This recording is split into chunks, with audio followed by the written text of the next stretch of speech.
सम्मानित मंच और इस सभा में पधारे हुए बुजुर्गों, नौजवान साथियों, माताओं, बहनों और प्रेस के मेरे साथियों, आज हमारे लिए बहुत सौभाग्य की बात है कि लोकसभा के चुनाव में, इस चुनावी सभा में हमारे देश के यशस्वी प्रधानमंत्री आदरणीय नरेंद्र मोदी जी हम सबके बीच पधार रहे हैं।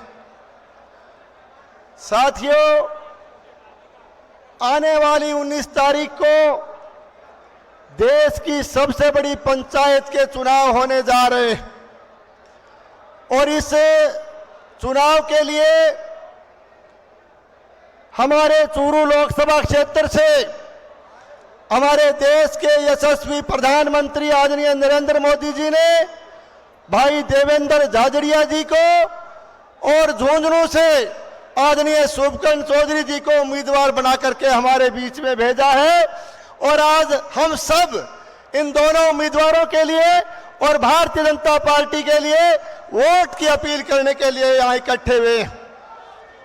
मोदी जी के देश का प्रधानमंत्री बनने के बाद हिंदुस्तान की ताकत बढ़ी है, पूरी दुनिया में हिंदुस्तान का मान और सम्मान बढ़ा।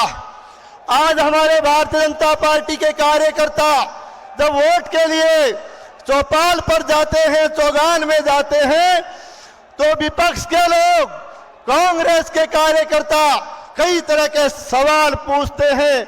मैं कहना चाहता हूं कि इस चुनाव में निश्चित तौर से देश के यशस्वी नेता आदरणीय नरेंद्र मोदी जी को फिर से देश का प्रधानमंत्री बनाना।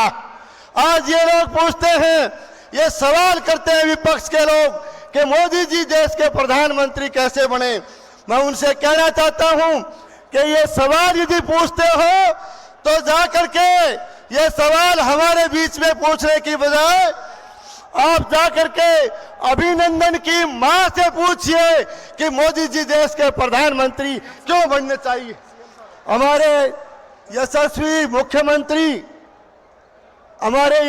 मुख्यमंत्री हमारे बीच में पधार चुके हैं। हम सब लोग आदरणीय भजन लाल जी का हमारे बीच में बहुत बहुत अभिनंदन करते हैं, बहुत बहुत इनका स्वागत करते हैं। बहुत बहुत अभिनंदन और स्वागत माननीय मुख्यमंत्री जी का।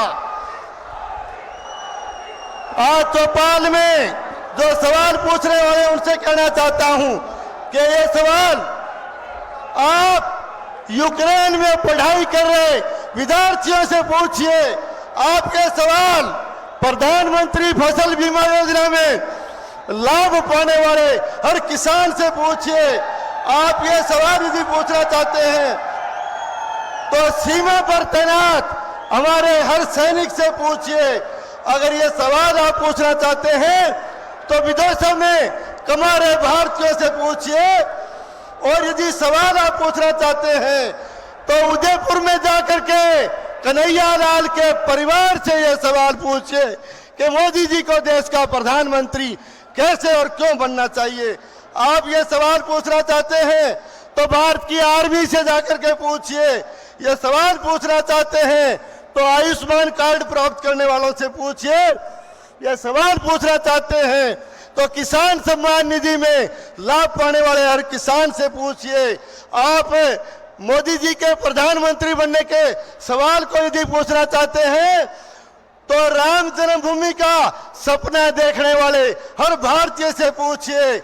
आप ये सवाल पूछना चाहते हैं तो जम्मू और कश्मीर के अवाम से जाकर के पूछिए। एक ही जवाब मिलेगा कि एक बार फिर से मोदी जी को देश का प्रधानमंत्री बनाना। मैं ज्यादा बात नहीं कहते हुए आपसे यही निवेदन करना चाहूंगा कि आने वाली 19 तारीख को एक एक वोट कमल के फूल का बटन दबा करके भारतीय जनता पार्टी के उम्मीदवारों को यहां से जिता करके भेजें ताकि नरेंद्र मोदी जी को एक बार फिर से देश का प्रधानमंत्री बनाने का मार्ग प्रशस्त किया जा सके। मैं एक बार फिर कहना चाहता हूं कि कब तक बोझ संभाला जाए, द्वंद्व कहां तक पाला जाए, दूध छीन बच्चों के मुख से क्यों नागों को पाला जाए। इस बिगड़ेल पड़ोसी को तो फिर शीशे में ढाला जाए, इस बिगड़ेल पड़ोसी को तो फिर शीशे में ढाला जाए। देवेंद्र के घर दीप जले, संसद तक उजाला जाए, देवेंद्र के घर दीप जले, संसद तक उजाला जाए। दोनों ओर लिखा हो भारत, सिक्का वहीं उछाला जाए, दोनों ओर लिखा हो भारत, सिक्का वहीं उछाला जाए। तू भी है तेजा का वंशज, तू भी है तेजा का वंशज, फेंक जहां तक भाला जाए, फेंक जहां तक भाला जाए। बहुत बहुत धन्यवाद, बहुत बहुत धन्यवाद। अब मैं आमंत्रित करूंगा